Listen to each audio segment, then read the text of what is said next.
Salut à tous, j'espère que vous allez bien. Bienvenue sur Philo Boost, la chaîne qui booste ta réflexion et qui t'aide à cartonner en philo. Alors, c'est parti. Quand on commence la philo, il y a toujours cette fameuse question, qu'est-ce que la philosophie? Mais est-ce qu'on peut vraiment répondre à cette question une bonne fois pour toutes? C'est compliqué et c'est justement ce qu'on va voir aujourd'hui. Pourquoi est-il difficile de donner une seule définition de la philosophie? Argument numéro 1. Définir la philosophie, c'est la limiter. D'abord, qu'est-ce que définir? Définir vient du mot latin définir, qui veut dire borner, encadrer, encercler, délimiter. C'est poser des frontières, des limites claires autour de concepts. Et c'est justement là que ça bloque avec la philosophie. Parce que la philosophie, elle déborde de partout. Elle ne s'intéresse pas à un seul domaine, mais à tout. La vie, la mort, Dieu, la politique, le bonheur, la science, la médecine, etc. Elle est par nature illimitée. Elle interroge tout, elle explore tout. Elle ne se fixe pas de frontières. Pour clarifier tout cela, prenons un exemple. Si on nous demandait de définir les mathématiques, on pourrait dire que c'est la science qui étudie les nombres et les structures.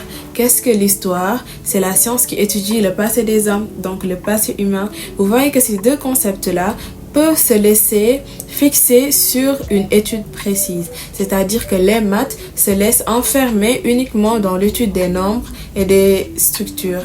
Et l'histoire accepte de se laisser enfermer dans l'étude de l'histoire de l'âme. Mais la philo, elle refuse de se laisser enfermer dans une case. Et donc, la définir reviendrait à lui poser des limites, alors qu'elle est justement faite pour explorer l'infini. Argument numéro 2. Il y a autant de définitions que de philosophes. Par exemple, pour Platon, c'est l'amour de la sagesse. Pour Descartes, c'est la recherche de la vérité par la raison. Et pour Nietzsche, elle doit remettre en question les valeurs déjà établies. Et pour Sartre, c'est une façon d'assumer sa liberté. Donc, ils ne sont jamais tous d'accord. Chacun voit midi à sa porte. Prenons une analogie simple.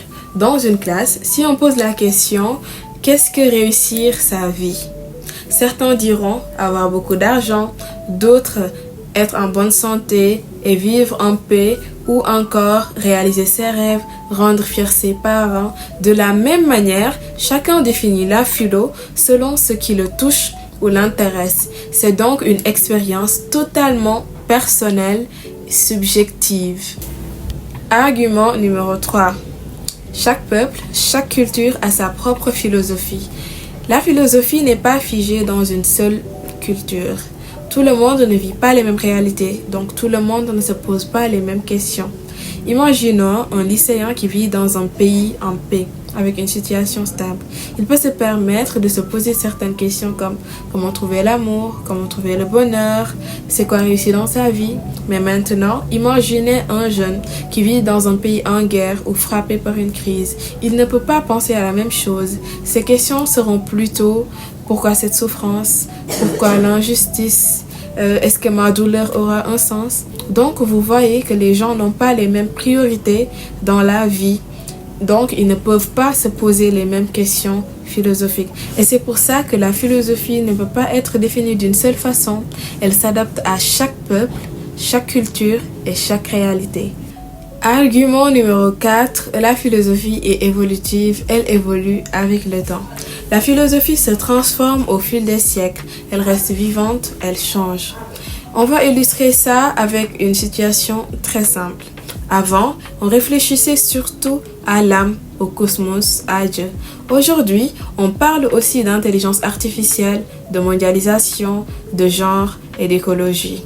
Donc la philosophie se remet constamment en question. Elle se corrige et se transforme. Elle s'adapte aux enjeux de chaque époque.